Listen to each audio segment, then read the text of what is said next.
Boys and girls, welcome to my channel. I'm for Classic and welcome to BenchART. So for today, what I do have in here is Dungeons of Hinterberg. So this game have a very, anime art style. So it's the type of game that it is not for graphics purists, but still I decided to try out since the game will be released next month in Game Pass, and since it's already on Summerfest, Steam Summerfest demos list, I decided to take a quick look at it and see about the performance. So the game, as you could saw, offers some graphical options, but regarding presets, you only have like best possible quality and best performance. So for 1080p, I think we can go with the best quality. As you can see, performance it is very good.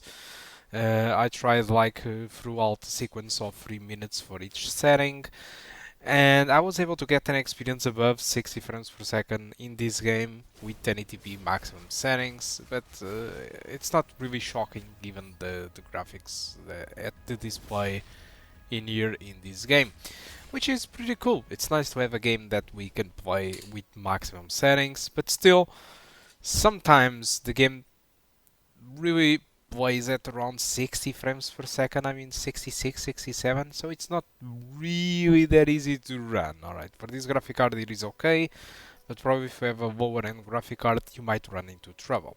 So, but 1080p maximum settings it was fine for the sequences that I did try on the demo. Although, if we raise the resolution to 1440p, for example, both minimum settings or maximum settings does drop from 60 frames per second.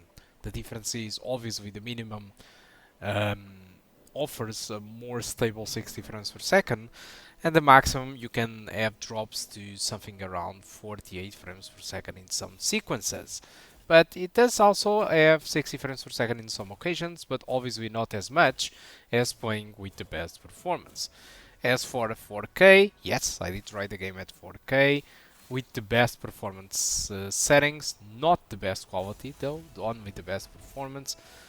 And by using the best performance, I was able to have an experience above 30 frames per second most of the time, but there are some sequences where the game will drop below than 30 frames per second. So I've watched at least 2 of them. So it is to be expected that in more demanding scenarios than the one that I've been trying in here, the drops might happen. So if I would recommend a setting for you to play this, I would say that if you have a choice, go with 1080p maximum settings and enjoy the game above 60 frames per second. If I would have a 1440p screen, I would play with the best performance settings, which is the low settings, and I think it would be okay, because whatever if you go with low settings or maximum settings for this game, visually it's it's very close to each other, to be honest. I mean, what really stays is the art style. The difference in graphics, shadows, or everything, or anything, it's not really that noticeable. And I wouldn't really care that much in a game with graphics like this. So, if I had a 1440p screen and I needed to play at 1440p, I would play with the best performance settings instead of the best quality settings.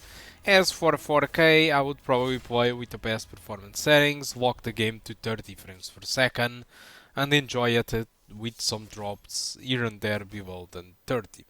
But my major recommended settings, it is really to stay and use the 1080p best quality settings, I mean maximum settings.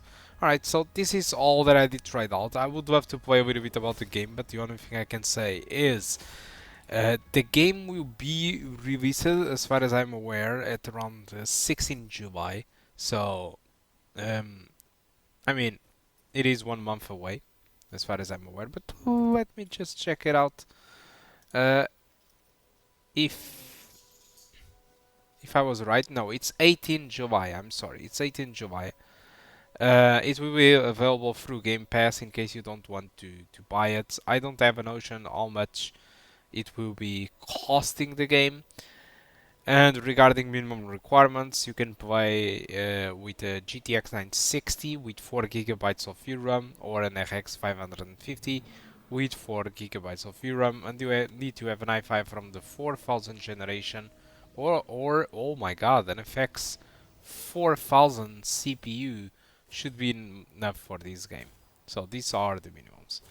So I think that's all that I want to talk about the Dungeons of Hinterberg. Hope you did enjoy the quick tests. Keep in mind that this is very quick tests, since there are a lot of Steam demos available for me to try out, and I'm just picking ones that I'm actually interested in it. Alright, so guys, thank you for watching, and I do hope to see you soon. Goodbye.